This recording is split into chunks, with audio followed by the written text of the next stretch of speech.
رب زدني علما.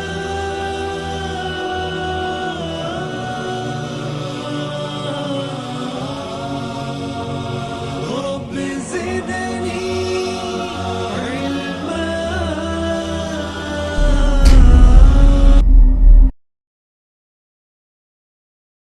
الحديث 27 عن النواس بن سمعان رضي الله عنه عن النبي صلى الله عليه وسلم قال: البر حسن الخلق، والإثم ما حاك في صدرك وكرهت أن يطلع عليه الناس.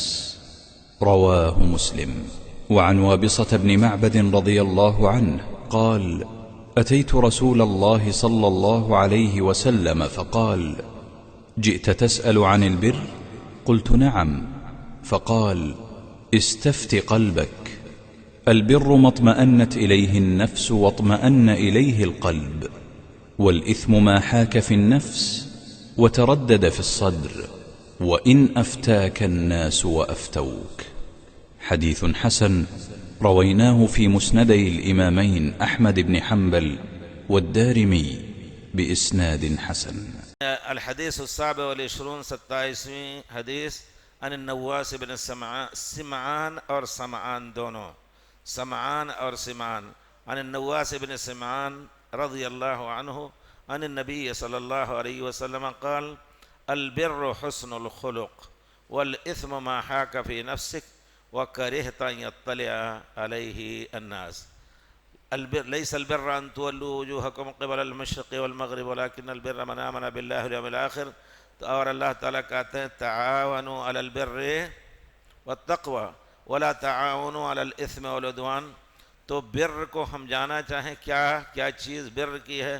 ہر وہ چیز جو اس میں البر حسن الخلق، یعنی اور خلق میں ہم اس کی تفسیر یہی کریں گے کہ پوری اسلامی تعلیمات کو اچھے انداز سے برتنا یہی بر ہے. کیونکہ آیتوں کو جب جمع کریں گے، دوسری احادیث کو جمع کریں گے، تو اس میں یہی تمام معنی آتے ہیں. پیارے رسول کے بارے میں پوچھا گیا حضرت عائشہ سے کہ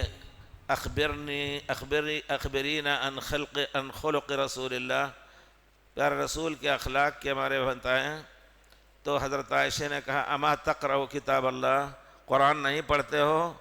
کان خلقہ القرآن، جیسا کہ پیارے رسول صلی اللہ علیہ وسلم کے بارے میں اللہ تعالیٰ نے فرمایا ہے: انک لعلی خلق عظیم کان خلقہ القرآن.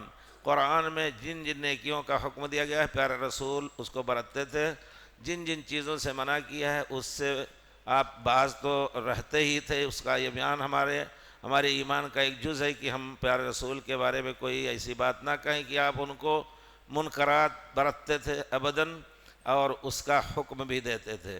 اس کے علاوہ بر ہر وہ چیز ہے جو اللہ کی مرضی کے مطابق. تو آیت جو ابھی ہم نے پڑھی: لیس البر ان تولوا وجوہکم قبل المشرق والمغرب، یہ بر اور نیکی نہیں ہے کہ مشرق کی طرف تم چہرہ کر کے صلاۃ پڑھو یا مغرب کی طرف. ولکن البر من آمن باللہ والیوم الآخر والملائکۃ والکتاب والنبیین وآت المال. بر یہ ہے کہ اللہ پر ایمان لائے، ملائکہ پر ایمان لائے اور انبیاء پر ایمان لائے، اور اسی طرح آت المال علی حبہ، مال سے ہزار محبت کے باوجود اللہ کی راہ میں دے رہا ہے. یہ ہے بر. یعنی جو بھی کام نیکی کا ہے اس کو اچھے انداز سے ادا کرنا، یہ حسن خلق ہے. والإثم ما حاک فی صدرک او فی نفسک. تعاونوا علی البر، نیکی کے کاموں میں جتنے نیکی کے کام ہیں اس میں مدد کرو آپس میں. کوئی بھی کام ہو، کوئی مسجد میں جا رہا ہے نماز پڑھنے، نیکی کا کام کر رہا ہے، بیچارہ اندھا ہے، بھٹکتا گرتا پڑتا جا رہا ہے، اس کا ہاتھ پکڑ کر کے پہنچا دو، یہ بھی بر ہے. تعاونوا علی البر والتقوی. اور تقوی اللہ تعالیٰ سے بچنے کے لیے، اگر کوئی نوجوان ہے جس کے بارے میں خطرہ ہے کہ اگر شادی اس کی نہیں ہوئی تو پھر گناہ میں پڑ سکتا ہے، اگر اس نیت سے مل کر کے لوگ اس کی شادی کرا دیں تو یہ بہت بڑا کام ہوا تعاون علی البر والتقوی کا. اور تقوی کا مسجد بنانا اور مسجد کو آباد کرنا اور پھر دوسرے نیک کام کرنا، ہر چیز اس میں آ جاتی ہے. جو بچے پڑھ نہیں سکتے ان بچوں کو پڑھانے کا انتظام کیجیے، اور جو بچے یتیم ہیں کوئی ان کا پرسان حال نہیں، ان کو لے کر کے پالنے اور بڑھانے اور تعلیم دینے، یعنی جس کا تصور نیکی کے کیا جا سکتا ہے اس میں اللہ تعالیٰ کہتے ہیں کہ مدد کرو۔ اور گناہ کیا ہے؟ ما حاک فی نفسک، جس کو کرتے ہوئے تمہارے دل میں اطمینان نہ ہو، تمہارا دل کھٹک رہا ہو، پتہ نہیں یہ صحیح ہے نہیں صحیح ہے۔ بات آئے گی مشتبہات پر بھی، اگر شبہے کی چیز ہے، حلال ہے حرام ہے، وہ تمہارے دل میں کھٹک رہی ہے تو گویا من وقع فی الشبہات وقع فی الحرام، جو شبہے کی چیزوں میں پڑ جائے گا تو حرام میں پڑ جائے گا۔ اس وجہ سے جو چیز اگر اسلامی ذوق ہے، ہر ایک نہیں، ایک کافر تو نماز پڑھتے ہوئے اس کے دل میں کھٹک ہوگی، ایک کافر کو اور کوئی نیک کام کرنے میں کھٹک ہوگی، نہیں، اسلامی ذوق سے ایک مسلمان اگر واقعی مسلمان ہے انشاءاللہ تو پھر گناہ کوئی بھی ایسی چیز ہو جو کھٹک رہی ہے اس کے دل میں بات، اس کے قریب نہ جائے۔ وَكَرِهْتَ أَن يَطَّلِعَ عَلَيْهِ النَّاسِ، اور یہ بھی تم سوچو کہ یہ کام کروں گا تو لوگ دیکھ کر کے کیا کہیں گے، اور اگر کرنا چاہو گے تو چپکے سے کرنا چاہو گے، چھپ کر کے کہ لوگ دیکھیں نا۔ اس کا معنی یہ ہے کہ یہاں پانی مر رہا ہے، یہاں کوئی سری چیز ایسی ہے جس میں غلط کام ہو رہا ہے۔ آپ دیکھیں گے پوری دنیا میں جہاں غلط کار ہوتے ہیں یا غلط افکار جو بھی ہوں، اللہ المستعان، اس طرح کے لوگ ٹیمیں بنا کر کے جو حکومتوں کے خلاف یا پولیس کے خلاف اور کچھ اس طرح کے حوادث کرنا چاہتے ہیں تو بڑی سریت سے کام کرتے ہیں، لیکن ایک مسلمان کی زندگی کھلی کتاب کی طرح رہتی ہے، کوئی چیز اس میں رازداری کی نہیں۔ ہاں بعض حالات ایسے ہوتے ہیں جو اپنی ضرورتوں کے لیے چپ کے کام کرنا یہ الگ بات ہے، وہاں دل میں یہ چیز نہیں کھٹک رہی ہے۔ اب مثلا کوئی شخص اپنی شادی کرنا چاہتا ہے، کسی نے موافقت کی، چپکے سے مکمل کر لیا 2-4 آدمیوں کے درمیان، بعد میں اس کا اعلان کیا۔ حدیث شریف میں استعینوا علی امورکم بالکتمان، اپنے کاموں کو چپکے سے کرو اور چپکے سے کرنے میں مدد لو، تاکہ اس میں بیچ میں کوئی آپ کا حاسد نہ آ جائے، کوئی آپ کا مخالف نہ آ جائے اور معاملے کو خراب نہ کرے۔ وہ کھٹکنے والی بات دل میں نہیں رہتی ہے، اس میں تو یقین رہتا ہے کہ ہمیں کرنا ہے، لیکن سائیڈ سے اگر خراب ہونے کا خطرہ ہے تو چھپ کر کے اس کو کر سکتے ہیں۔ لیکن عام طور پر جو غلط کار ہوتے ہیں، کوئی آدمی چوری ہی کرنا چاہتا ہے، اس کا دل کھٹک رہا ہے اور چاہتا ہے کہ کوئی نہ سمجھ سکے، کوئی جان نہ سکے، ایسے وقت میں چوری کرے۔ پھر اس کے بعد جو یہ لوگ سری تنظیم بناتے ہیں اور جو غلط کبھی بے گناہوں کو مارنے کا پروگرام بناتے ہیں اور یا حکومتوں کا نقصان پہنچانا چاہتے ہیں، حکومتوں کے دفتر پہ، پولیس کے دفتر پہ ایسا حملہ کرنا چاہتے ہیں، تو ان کا کام سری طور پر ہوتا ہے، یا چاہتے نہیں ہیں کہ کوئی اس پر مطلع ہو پائے۔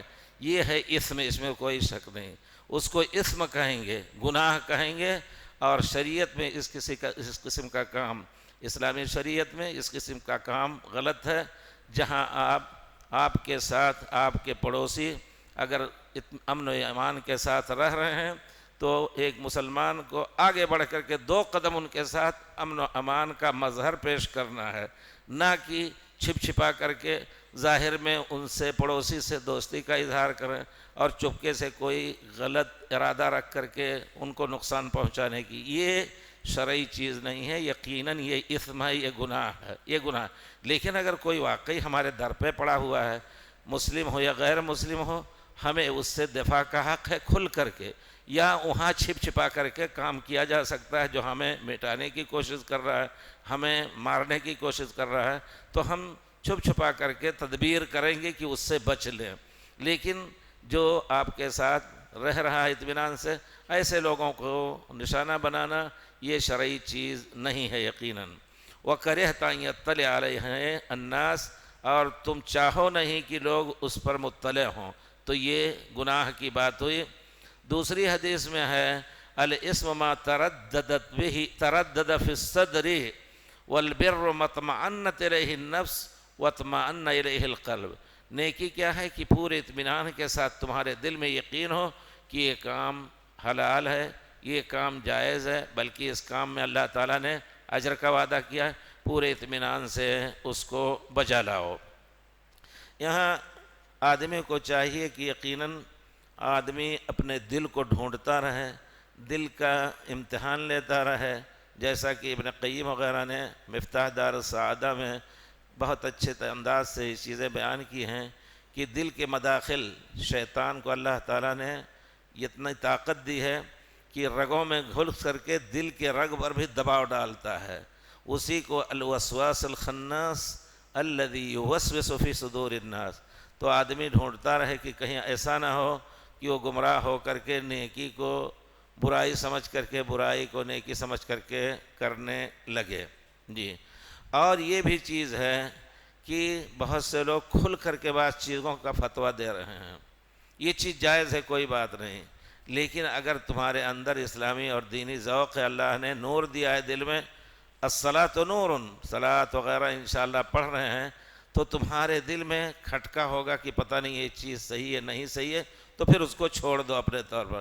اگرچہ افتاک المفتون الاثم ما حاک فی صدرک وان افتاک المفتون، کہ اگرچہ فتویٰ دیں کہ یہ جائز ہے، لیکن تمہارے دل میں بات کھٹک رہی ہے تو اس کو چھوڑ دو اور نہ کرو، یہ بہت ہی تقوی کا درجہ یہ ہے۔ مزید علماء اور مقررین کے بیانات سننے کے لیے ہمارے YouTube چینل کو سبسکرائب کیجیے۔ جزاک اللہ۔